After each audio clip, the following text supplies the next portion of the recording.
Alright, so here's my quick review from me in the driver's seat of my 2013 Mustang GT Premium. That's just the GT 500 exhaust off a 2012 GT 500. Sounds amazing. That's really probably the best thing about this car. It does sound phenomenal. And it's really fast.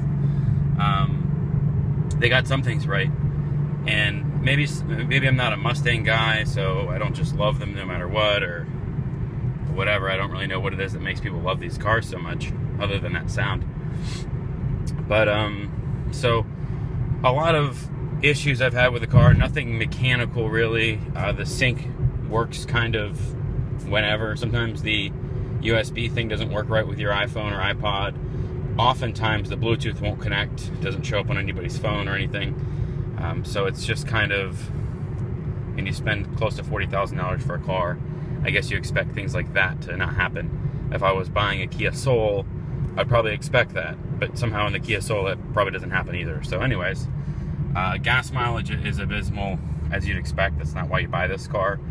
I obviously went with a 6-speed manual, which if you're watching my videos, you probably know I'm a motorcycle and car guy. So if you are also, I don't know why you would ever buy an automatic muscle car, but the car on a daily basis is not that easy to live with. The back seats are comfortable. They're pain in the neck to get in and out of. There's not really any cup holders. That's my biggest thing. I drink energy drinks all the time and stuff. You get right in the middle, directly behind the shifter, you get a little tray thing with 2 cup holder spots. But do you really want to stick your bottle of water like right behind your shifter and then rest your arm on top of a bottle of water? It's just stupid.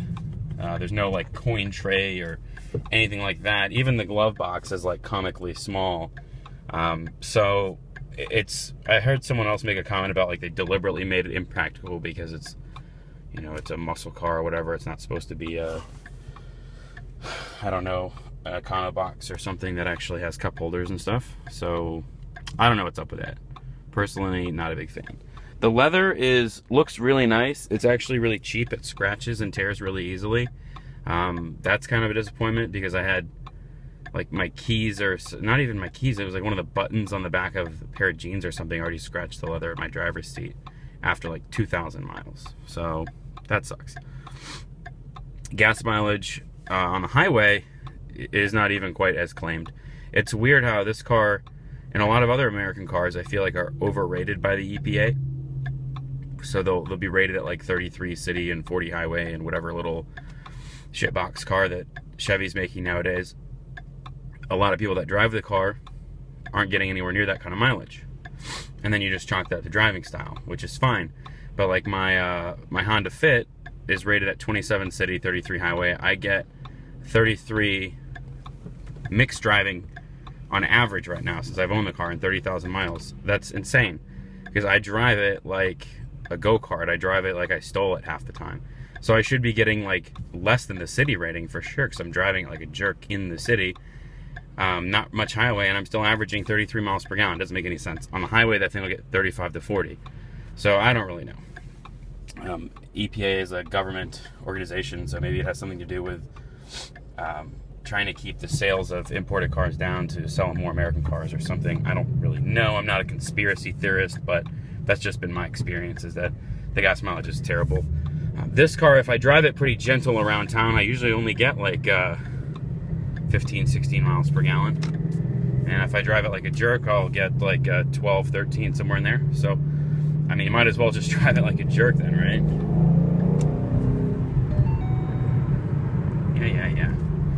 So, it actually is a really smooth riding car. I stuck with the factory 18-inch wheels. I didn't get the nicer looking wheels. I wanted to, but I knew it was going to impact the ride. And in South Tampa, there's a lot of like brick streets and stuff, so I didn't want to be always like in my buddy's M3 always dreading driving anywhere, because I like to drive. I wanted the car that I was going to enjoy driving. So this thing, I mean, it's a really quiet, smooth ride, especially on the highway. Comfortable all day long, like a Grand Touring car. So no complaints in that department, at least. That's one area. But handling is also pretty pretty lackluster, imprecise, I would say, or at least there's not enough, not imprecise, there's not enough road feel to make this a fun car to drive at the limit.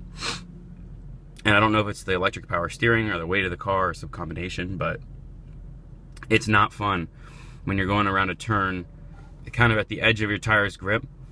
You can't really feel the edge of the grip that much. It just feels solid and then lets go. You can't really feel that edge so you can toe the line. So you kind of have to drive a little bit more conservatively in the turns. Granted, that's not what this car is made for, I know. But that's usually what I like to do anyway, is twisties. But roll on the window a little bit so you can hear it. It does sound, I mean, it gets a lot of compliments, gets a lot of looks, and it sounds great. I just don't think for the money, I don't think you're getting a whole lot of car. What you're getting is a whole lot of engine, which is great. If that's all you care about is going fast in a straight line, that's the perfect car for you. And I didn't go with the Camaro because it felt like I was in a cave. And this is a little bit cave-like, but not nearly as bad as the Camaro. The Camaro had stupid controls, like a lock button that took me 5 minutes to find over there. And just to me, the car didn't make any sense.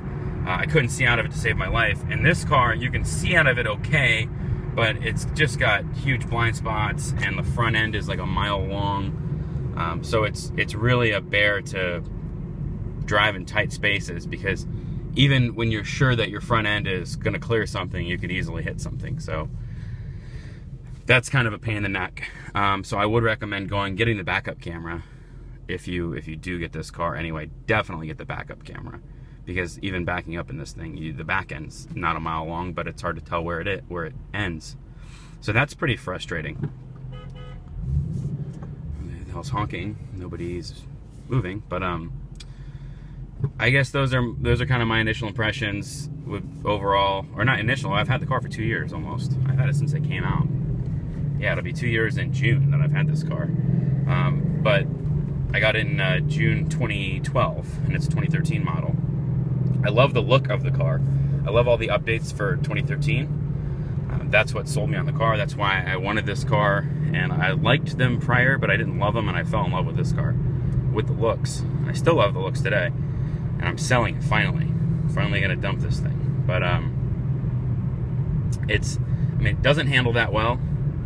It's fast in a straight line. It's really, really impractical.